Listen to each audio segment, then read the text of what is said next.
I had always been the kind of man who didn't sweat the small stuff. I'd been married to Lily for almost a decade, and I loved her deeply. We had our ups and downs, sure, but doesn't everyone? I thought the hardest part of our relationship was the fact that I worked long hours as a lawyer, and she managed our home. It wasn't glamorous, but it worked. Our life together had become a smooth routine, like a song that was easy to hum along to without ever thinking about the words. But then, things started changing, slowly at first, like the creeping quiet before a storm. It started innocently enough. Lily became more interested in her hobbies, spending more time at the gym, even meeting new people. I had no reason to be suspicious. Why would I? She'd always been the same caring wife, and I trusted her. But over time, I began to notice small shifts. Her phone always within arm's reach, her sudden bursts of silence when I walked into a room. Little things, but they were enough to make me start wondering, what was she hiding? And then there were the late nights. At first, she explained them away as work commitments. But even after hours at the office started to feel like a routine, I found myself asking more questions. Why was she so cagey? Why were the hours stretching longer? It was like she was slipping away from me without me even realizing it. There's always that moment, isn't there? The moment where your gut tells you something's wrong, but your mind fights to deny it. It wasn't until I found the text messages, those incriminating, innocuous conversations between her and someone I didn't know, that everything started to unravel. She didn't know it yet, but I had already started digging. I thought I was just being paranoid, but deep down, I knew there was something I had to uncover. So, I kept quiet. I told myself I'd wait. I'd gather the evidence, see what was really going on. But what I found, the more I dug, made my skin crawl. I'll tell you right now, what happened next, what I discovered, was something I never saw coming. And when the truth hit me, it wasn't just a shock. It was a thunderclap that shook everything I thought I knew about love, loyalty, and the woman I'd spent my life with. But the worst part? She still doesn't know I know. The day I found out, everything felt like any other day, at first. I woke up early as usual, my routine automatic. I made coffee, checked my emails, and ate breakfast while the house was still quiet. Lily had already left for the gym. She always went in the mornings before work. Nothing seemed out of place. But that's the thing about infidelity, isn't it? It's never loud, never obvious. It sneaks up on you in whispers, in small cracks in the foundation. After I found the text messages, I couldn't stop myself from checking her phone. Every time I looked at it, a new layer of the truth revealed itself. At first, it was just the usual "how was your day?" or "can't wait to see you later," but then it became more. The flirty texts, the inside jokes, the little hints of something deeper, something secret. I'll never forget the one that stopped me in my tracks. It was a message from someone I didn't know. He called her babe. They were making plans to meet up, and the tone of their conversation was unmistakably intimate. My stomach churned. The worst part? She had never mentioned him before. Not once. My mind raced, my thoughts spinning out of control. Who was this guy? What did he mean to her? Was this recent? Or had this been going on for longer than I cared to imagine? I spent the next few days in a daze, pretending everything was normal. I watched her go about her day, her smiles, her distracted glances, the little kisses on my cheek as she left for work. But now everything felt like a performance. A mask. I couldn't confront her yet. I didn't have enough to go on. But each time I looked at her, I saw the cracks in the illusion. She was hiding something, and I was going to find out exactly what it was. So, I did what any man in my position would do. I became a shadow in my own home. I watched, I listened, and I waited for the right moment to strike. But I couldn't shake the feeling that I wasn't just looking for answers. No, this wasn't about closure. It wasn't even about fixing things. Somewhere deep down, I wanted to expose her, to make her feel the betrayal that had been festering inside me since I first found those texts. I wanted her to know that I knew, but I couldn't let her see the storm brewing in my mind. I began tracking her movements, finding out where she was going and who she was seeing. It didn't take long for me to figure out that the man behind those messages was someone she'd met at the gym. The gym. It sounded ridiculous, almost like something out of a bad movie, but there it was. He was her workout buddy, and soon, it was clear that their time together wasn't about physical fitness at all. The worst part? The gym had been a place for us to connect. We'd both talked about getting into better shape together. But now, every time I thought about that gym, I saw his face next to hers. I wondered if he'd been there the whole time, pretending to be nothing more than another gym friend, while I was obliviously pushing her to keep her commitment to fitness. I didn't know how much more I could take. The secret was suffocating me, but I kept it all in. I wasn't ready to confront her yet. Not until I had everything I needed. I had to play it cool. I had to wait for her to slip up again. And she did. I had spent weeks in a state of quiet fury, watching, listening, gathering my evidence. But everything changed the night I followed her. I knew something was off when she mentioned an unexpected meeting at work. She said it casually, as though it was no big deal, but my gut told me otherwise. So, that evening, I decided to follow her. I didn't want to. I didn't like the idea of invading her space, but the suspicion gnawed at me like an open wound. She didn't know I was behind her as she drove out of our neighborhood, heading toward the part of town where we'd never really gone. The city was quiet, the roads stretching out beneath the dim streetlights, and the night air felt heavy, almost like it was holding its breath. She stopped at a small, inconspicuous coffee shop, one I had never seen her go to before. I parked a couple of blocks away, watching from a distance. I knew I shouldn't have been doing this, but the pull of curiosity was too strong to resist. I needed to know what was happening. As I sat in my car, I watched her walk into the coffee shop, her head held high. She wasn't alone. There was another man with her, tall, with dark hair and a confident posture. My heart sank as I recognized him. The guy from the texts. The one she'd been talking to all those weeks. He was smiling at her, a smile that didn't look like the one she'd give me. I stayed in my car, frozen, watching them through the glass window. They talked for a while, sipping their drinks, laughing at something she'd said. At one point, he touched her arm, and she didn't pull away. She actually leaned into him, and my stomach twisted. I didn't need to see any more. It was him, the man she had been seeing behind my back. I didn't know how long it had been going on, but I could see it clearly now. I wanted to storm in there and confront her right then, but something stopped me. A voice in my head told me not to, told me I needed to play this carefully. I couldn't let her see how badly I was falling apart. I waited for them to leave, then followed them home. I was trying to hold myself together, but every mile felt like a personal attack. How had she kept this from me? How long had she been lying to my face, pretending everything was fine? That night, I barely slept. I kept replaying the scene in my mind, the way they'd looked at each other, the way she seemed so at ease with him, as though this was something normal. The next morning, I woke up early and made breakfast, just like I always did. Lily came into the kitchen, her hair still damp from the shower, her smile wide as she kissed me on the cheek. "Good morning, honey," she said, as if nothing had changed. I wanted to shout at her, to tell her that I knew everything, but instead, I played my part. I smiled back, kissed her lightly, and asked about her day. She rattled off the usual plans, and I tried to pretend like it was just another ordinary morning. But inside, I was seething. The image of her with him, laughing, touching, kept flashing in my mind. I had to hold it together. I had to make sure she didn't suspect anything. Not yet. And so, I kept pretending. But in the pit of my stomach, I could feel the storm brewing. The calm before the storm. It was over. The days after that night were a blur. I played the part of the loving husband, making coffee, kissing her goodbye, asking about her day, but underneath, everything was different. Each time she looked at me, I felt the weight of her secrets. The texts, the coffee shop, those were just the beginning. It was the change in her that tore me apart. She became distant, both emotionally and physically. When I reached for her, she pulled away. It wasn't me. I hadn't done anything to warrant this treatment. What hurt the most was how normal she made everything seem. No confrontation, no guilt, as if I was the one making things awkward. But I wasn't imagining things. She was slipping away from me, and I couldn't pretend it wasn't happening.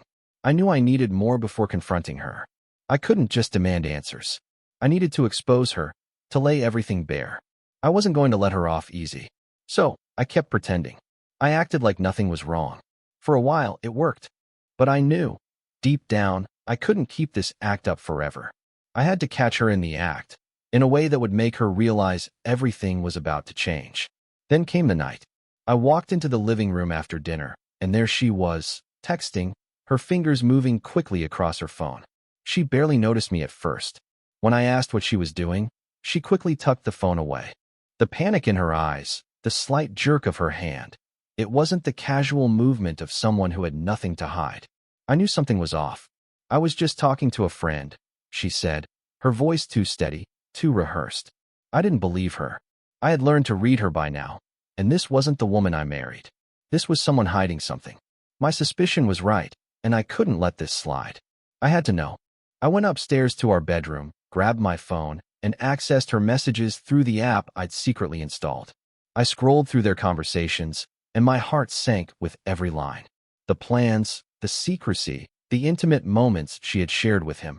The betrayal was clear. But one message stood out above the rest. I don't know what I'd do without you. You've made me feel alive again. I couldn't breathe. The words hit me harder than any betrayal could. She didn't just cheat on me. She had fallen for him. I didn't know how to process it. I had to confront her, but I wanted her to come clean first. I wanted her to face the truth. I waited. When she came into the room, acting as if nothing had changed, I knew it was time. She suggested we watch a movie together, her voice light, carefree. But I knew everything. When she walked into the room, everything in me screamed to confront her, to finally say what I had been holding inside for weeks. But I held back, just for a moment. I couldn't let her see the chaos inside me. I had to be calm, controlled, like a man who knew exactly what was happening and wasn't going to back down. Who is he? I asked, my voice sharp but steady. It wasn't a question anymore, but a demand for her to finally admit the truth. Her smile faltered. She froze. It was the first crack in the facade she had built for herself. Her eyes darted to the side, and I could see it in her. The sudden panic, the realization that she had nowhere to hide anymore. "What are you talking about?" she stammered, but I could see the lie in her eyes. I stepped closer, not giving her any space to retreat. The texts, the late nights, the secrecy. I know everything. She looked like a deer caught in headlights, unable to process the reality I was laying at her feet. The silence between us stretched out, thick and suffocating. I could almost hear the blood pounding in my ears as I waited for her to respond. But she didn't. She opened her mouth to speak, but the words wouldn't come. She was trapped. The walls had closed in, and she couldn't escape the truth. "I know about him, Lily," I said, the words bitter on my tongue. "The man you've been seeing. The one who made you feel alive again, right?" Her face drained of color, and she took a small step back, as if she were trying to distance herself from the reality of what was happening. She didn't know how to answer. She couldn't. "I'm done pretending," I continued, my voice colder now. "I've seen everything. The texts, the plans. I know about your affair." She couldn't meet my eyes. The woman I loved, the woman I had trusted, was no longer standing in front of me. She was someone else entirely, a stranger wrapped in the skin of the person I thought I knew. "Please, just let me explain," she began, her voice trembling, but I wasn't having it. "No, you don't get to explain," I said firmly. "I'm done. I don't want to hear it." I could see her fighting to hold it together, but the tears were coming now. She broke down, finally succumbing to the guilt she had buried so deep. But it didn't matter anymore. The betrayal was done. It wasn't about excuses or apologies. It was about what she had chosen, what she had done behind my back. "I never meant for it to happen," she whispered, her voice breaking. It just happened. But it didn't just happen. She had chosen him. She had made the decision to turn away from me, to betray the trust one had placed in her. "Don't say that," I said, my voice quieter now. "You chose him, Lily, and that's the part one can't forgive." Her shoulders shook with sobs, but I couldn't bring myself to comfort her. There was no coming back from this. Not anymore. The silence that followed was heavier than any argument we'd ever had. Lily was sitting on the edge of the bed, her face buried in her hands, crying. I stood there, still, trying to make sense of everything, but it felt like the ground had been pulled out from under me. I had always thought I knew her. I thought I understood who she was, what we were. But now, everything felt like a lie. "Why?" I finally asked, my voice barely above a whisper. "Why him?" She lifted her tear-streaked face to meet my gaze, and for the first time in years, I saw a vulnerability I hadn't expected. But it didn't matter. The truth had already crushed any empathy I might have had left. "I don't know," she said, her voice shaking. I lost myself. I felt distant from you. And then he made me feel wanted again. He listened to me when I needed it. I didn't mean for it to go this far." I couldn't look at her. My heart was too full of anger, disappointment, and pain. How could she say that? How could she sit there and tell me she didn't mean for it to happen? She had to know what she was doing. She knew what she was risking, our marriage, our life together. I don't even know who you are anymore, I said, the words like acid on my tongue. You've been lying to me for God knows how long, and now you expect me to believe this? Her sobs grew louder, but I couldn't bring myself to comfort her. She wasn't the same woman I had married. This was a stranger sitting in front of me, and that realization hurt more than anything else. I never wanted to hurt you, she whispered. I didn't know how to fix it. I didn't know how to come back to you. I shook my head. You didn't try. You didn't come back. You went to him. She reached out a hand, but I stepped back. There was no touching, no comforting her. She had crossed a line that couldn't be erased. All the affection, all the trust we had built, gone. The truth settled in my chest, heavy and suffocating. There was no fixing this. The person I had loved and trusted for so long had betrayed me, and no amount of tears or apologies could change that. Where do we go from here? She asked, barely able to speak through her tears. I didn't know. I had no answers. But I did know one thing.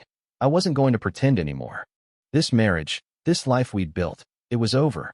I don't know, I said, the words cold, final. But I do know I can't do this anymore.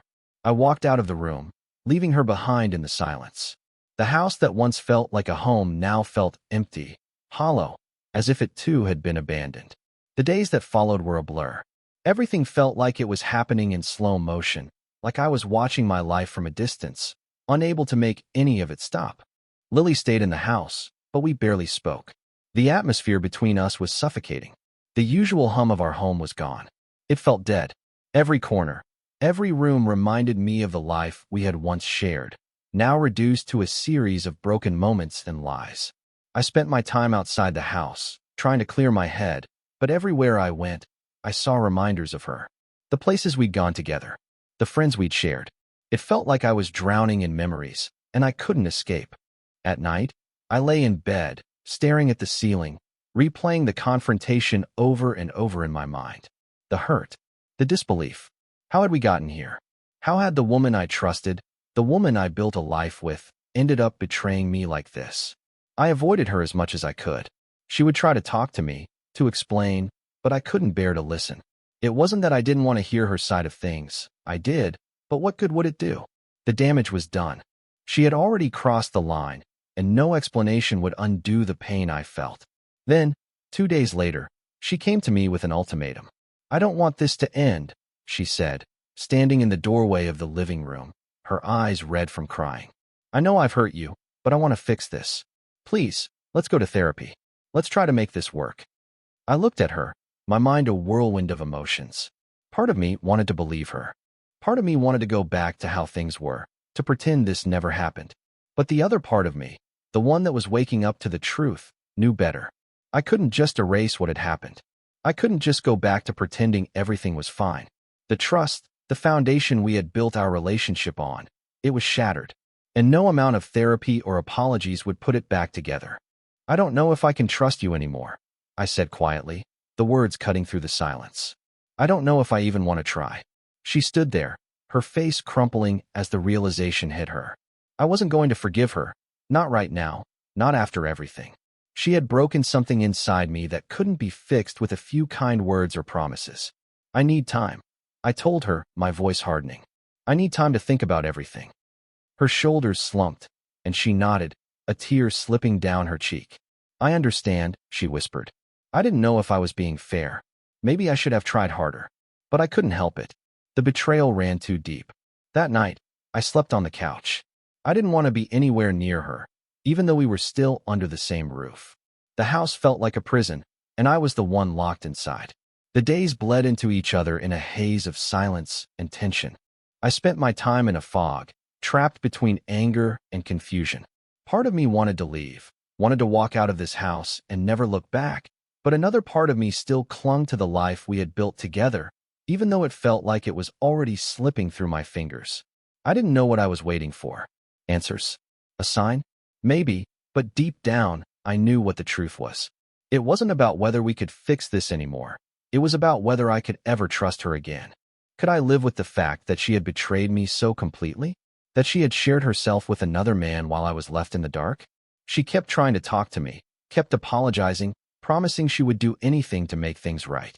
She wanted us to go to therapy, to rebuild what we had, but every time she said those words, it felt like she was asking me to forget everything that had happened, as though a few sessions with a therapist would magically make it all go away. But I couldn't forget. I couldn't just move on like she had. The betrayal was too deep, too raw. One night, after days of avoiding her, I finally snapped. I couldn't pretend anymore, couldn't live in this half-life of silence. We sat in the living room, the dim light from the lamp casting long shadows around us. And for the first time since the confrontation, I looked at her, really looked at her. "I don't know if I can do this," I said, my voice strained, a mixture of exhaustion and hurt. "I keep thinking about what you did, and I can't stop it. I can't stop the image of you with him, laughing, touching him like you used to touch me." She looked at me, her face crumpling, the weight of my words sinking in. "I'm so sorry," she whispered, her voice barely audible. "I never meant for it to happen. It was a mistake. I love you. I want us to work." I didn't know what to say. My mind was in turmoil. I wanted to believe her. I wanted to pretend it hadn't happened, but I couldn't. Every apology felt hollow, like words she thought would fix everything. But words couldn't undo the past. "I don't know if I can forgive you," I said quietly. "I don't know if I can ever look at you the same way again." She reached for my hand, but I pulled away, the distance between us suddenly feeling unbearable. The reality of what we had become, two strangers living in the same house, was crushing me. She started crying again, but I couldn't comfort her. The pain was too fresh, too raw. It was a moment I had been dreading, but I had to face it. "I think it's time we face the truth," I said softly, the decision settling in my chest like a heavy weight. "I can't keep living like this. I need space. I need time to figure out what I want, but I know I can't move forward with you. Not like this." She nodded through her tears, a broken look in her eyes. "I understand," she whispered, her voice barely audible. "I'll leave if that's what you want." I didn't have the strength to say more. The words hung in the air, suffocating me, but they were the only ones that made sense. I had to let go. The next few days felt like a blur of motion, though time seemed to stretch and twist. Lily packed her things slowly, quietly, each movement filled with the weight of the decision we had made. She didn't fight me. She didn't argue. She just accepted it, her face pale and drawn, eyes never meeting mine for too long. She had said she understood, but I knew the truth. She didn't fully understand, not yet. The house felt like a shell, emptier by the day. I couldn't remember the last time it had felt so silent, so still. There was no more laughter, no more casual conversations. Just the sound of footsteps in the hall, the rustling of bags, and the occasional sniffle from Lily as she gathered the pieces of her life. It wasn't just her leaving that left the space cold. It was everything we once shared, everything we had built, now shattered beyond repair. When she left, I stood at the door, watching her drive away, the car disappearing into the night. A part of me expected some dramatic, emotional farewell, but there was nothing like that. The quiet departure felt like a muted version of the storm that had already passed through our lives. I wasn't sure if I should feel relief, guilt, or sadness. Maybe it was all of them mixed together in one painful knot. I didn't cry, not yet, but I felt it building. The emptiness, the loneliness, the loss. All of it hit me like a wave crashing over my head, and for the first time in what felt like ages, I let it consume me.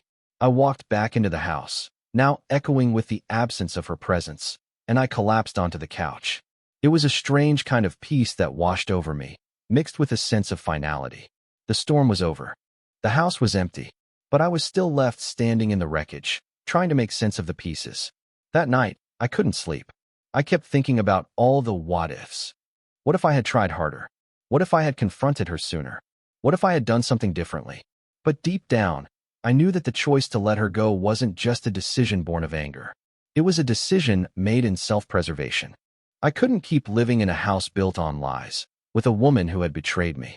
I couldn't rebuild trust when she had already torn it apart. I spent the next few days alone, trying to navigate the empty space she had left behind.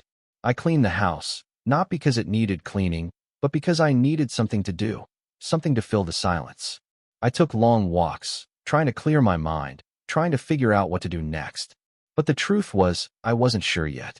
I wasn't sure where I was going, or what my life would look like now. All I knew was that I couldn't look back. I had made my choice. The house felt different without her. It wasn't just the empty chair at the dinner table or the silence that followed her absence. It was everything.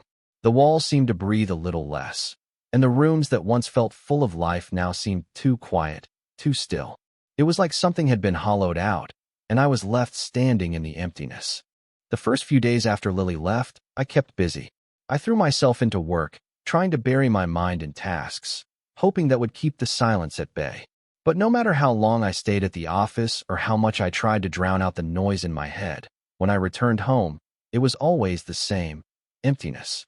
I wandered the house aimlessly, unable to find comfort in any of it. The home we had built together now felt foreign. I would sit on the couch, stare at the walls, and wonder, how did I get here? How did the life I'd spent years building with her end up like this? I started going to the gym again. At first, it felt strange, being in a place I used to go with her now that she was gone. It wasn't the same. But as I worked out, focusing on the burn in my muscles, it gave me something to hold on to.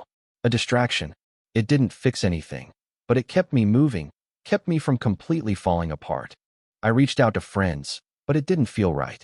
They tried to comfort me, but their words felt distant, like they were speaking from a place I couldn't reach. "You'll get through this," they said. "It'll get better." But how? How do you get through something like this? At night, when I was alone in bed, the emptiness hit hardest. The coldness on the side of the bed where she used to lie felt like a constant reminder. I tried to fill it with anything I could: television, books, whatever, but it didn't work. The silence of the house was louder than anything else. One evening, after a tough workout, I stood in front of the mirror, staring at my reflection. I didn't recognize the man in front of me. He wasn't the same person who had trusted, who had believed in love. That man was gone. What was left now was someone else, someone who had been betrayed, who had been left behind. But in that moment, something clicked. I couldn't keep living in the past. I couldn't stay stuck in the life that no longer existed. I needed to find a way to move forward, to rebuild. It wasn't going to be easy, and I wasn't sure where to start, but I couldn't stay here forever. The days turned into weeks, and the quiet didn't get any easier. If anything, it grew louder, more oppressive. I had to fill my time with anything I could: more work, more time at the gym, anything to avoid being alone with my thoughts. But no matter what I did, the emptiness lingered, hanging over me like a thick fog. I'd find myself randomly stopping at places we used to go: cafes, parks, even the grocery store, and I'd be hit with a wave of nostalgia. The memories of our time together would rush in, uninvited, reminding me of what I had lost. The small, seemingly insignificant moments we had shared were now painful reminders of how quickly everything could change. It wasn't just the physical absence of her that hurt. It was the emotional void. I had invested so much into our life together, believed in us so fully, that it felt impossible to untangle myself from the wreckage. Every thought I had, every decision, seemed to be clouded by the memories of the life we once shared. How could I rebuild when it felt like the foundation had been completely destroyed? But the more I thought about it, the clearer it became. I couldn't stay stuck in the past. I couldn't keep hoping for something that wasn't coming back. I had to figure out what life would look like without her, without the relationship that had defined so much of who I was. I started small, taking longer walks, finding new hobbies, things I had neglected before. I called up old friends I hadn't talked to in years, reconnecting with parts of myself I had forgotten about. It wasn't easy. I still felt lost, still unsure of who I was outside of my marriage. But each small step felt like progress, even if it was just a little bit of light in the darkness. I also sought therapy, not just for the marriage I had lost, but for myself. I needed someone to help me process everything, to help me figure out how to move forward. It wasn't an easy decision. The idea of sharing all my pain with a stranger felt vulnerable, but I knew I couldn't heal alone. It was time to face the feelings I had been pushing down. There were days when I felt like I was getting nowhere, when the weight of it all threatened to drag me under. But then, I'd remind myself, this was part of the process. Healing wasn't a straight line. It was messy. It was slow. But it was also necessary. One evening, after another long day of reflecting, I sat on the balcony, watching the sun dip below the horizon. The view was beautiful, peaceful. It was hard to imagine a life ahead of me that didn't include Lily, But for the first time in a long time, I felt a flicker of hope. Maybe I wasn't completely broken. Maybe, just maybe, I could rebuild. It's strange, the way time works when you're healing. Some days felt like I was moving mountains, and others felt like I was treading water, just barely keeping my head above the surface. I was trying, though. I was really trying. I started to embrace the idea of moving forward, but it wasn't easy. Every time I thought I was starting to feel like myself again, something would trigger a memory of her. A song on the radio, a place we'd once visited. Even a random thought would hit me and bring me back to that night when everything fell apart. I hated that feeling. The ache that crept up in my chest, reminding me of what I'd lost. But then, I'd remind myself of what I was trying to build myself. The person who had been lost in the noise of our marriage for so long was still here, somewhere. Maybe he was buried under all the hurt, under all the confusion, but he was there. I had to trust that. The therapy sessions started to help. I hated how vulnerable it made me feel at first. Talking about my pain, my anger, it wasn't easy, and there were days I didn't want to share. But with each session, I felt like I was shedding a bit more of the weight I'd been carrying. My therapist told me something that stuck with me. You don't have to rush the healing process. Just take it one step at a time. It was such simple advice, but it gave me a strange kind of peace. I didn't have to have all the answers right now. I didn't have to fix everything today. I just needed to be where I was, right here, right now. I also started focusing on things I had neglected before. I signed up for a cooking class. Something simple, but it felt like an achievement. I used to joke that I didn't have time to cook, but the reality was that I just hadn't prioritized it. Now, I had all the time in the world. I even started spending more time with friends, those who had reached out, who had stuck around even when I was too consumed by my own pain to notice. They didn't know all the details, but they were there for me, and that meant more than I could express. I let them in, little by little, sharing pieces of my experience, trying to accept that it wasn't just my burden anymore. Then, one day, I woke up and realized that I wasn't just surviving anymore. I was living. It wasn't easy, and I wasn't fully healed, but I wasn't as lost as I once felt. I was starting to find my way again, even if it meant stumbling along the path. I thought about Lily from time to time. I wondered where she was, what she was doing, if she had changed. But that was the thing about moving forward. You can't keep looking behind you. You can't keep waiting for someone who's not coming back. I was beginning to see that the life I thought was everything wasn't everything at all. There were parts of me, parts of my life, that I had neglected for too long. And now, it was time to take those pieces and make something new. As time passed, the fog of pain began to clear, though it was slow and uneven. Some days felt like progress, and others felt like I was right back where I started, with the weight of everything pressing on me again. But the important thing was that I was moving forward. I was no longer stuck in the past, no longer paralyzed by the aftermath of betrayal. It felt like a small victory, even if it wasn't perfect. One evening, a few months after Lily left, I got a message from an old friend, Emily. We had known each other for years, but we had drifted apart over time. She was someone I had always enjoyed talking to, but life, especially mine, had gotten in the way. She was in town for a short visit and wanted to catch up. I hesitated at first. The idea of meeting someone new, someone I hadn't seen in years, felt both exciting and terrifying. Would I be able to handle it? Could I enjoy a simple conversation without feeling like I was drowning in my own past? But I knew I needed to put myself out there, even if it scared me. So I agreed. We met at a cafe downtown, the kind of place I would have avoided just a few months ago. It was crowded and lively, the chatter of other people filling the air with an energy I hadn't realized I'd missed. When Emily walked in, she spotted me immediately. Her smile was wide and welcoming, like no time had passed at all. We hugged, and for the first time in a long time, I didn't feel completely out of place. The conversation flowed easily, picking up where we left off years ago. She asked about my work, and I talked about the things I was learning in therapy, how I was trying to rebuild myself and my life. It felt good to talk about it, to admit that I wasn't perfect, but I was working on getting better. I'm proud of you, Emily said, her eyes kind. It's not easy, and you've made a lot of progress. Her words hit me harder than I expected. Proud of me? I hadn't really thought about it that way. I had been so focused on the weight of what I had lost that I forgot to acknowledge what I was gaining: strength, self-awareness, and a sense of independence I hadn't known I needed. Later, As we parted ways, Emily hugged me again. "Let's not wait so long next time," she said, her voice warm.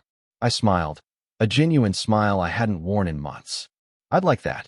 As I walked back to my car, I felt something shift within me. The meeting had been a reminder that life still had a lot to offer, even if it wasn't the life I had imagined. I didn't need to keep myself locked away in the pain of the past. There were people who cared about me, who could still be part of my future. It wasn't about replacing Lily. It was about finding a way to rebuild connections, to rebuild trust in others and in myself.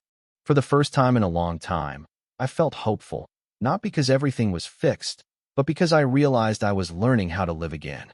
I wasn't waiting for someone else to make my life whole. I was doing it myself. It had been almost a year since Lily left, and when I looked back, the person I was then felt like a stranger. The pain had dulled, but the lessons learned had stayed with me. I had spent so much time clinging to the past, trying to piece together a future that no longer existed. But somewhere along the way, I realized that I had to let go, not just of Lily, but of the version of myself that I had lost in the process. I had to build a new foundation, not based on what I had, but on what I could create. The therapy helped. The friends I'd reconnected with helped. But most of all, it was the small moments of reclaiming my own life that had done the most. Like when I started waking up early to walk in the park, just for the fresh air and quiet. Or when I learned to cook a meal for myself, without needing to prove anything to anyone.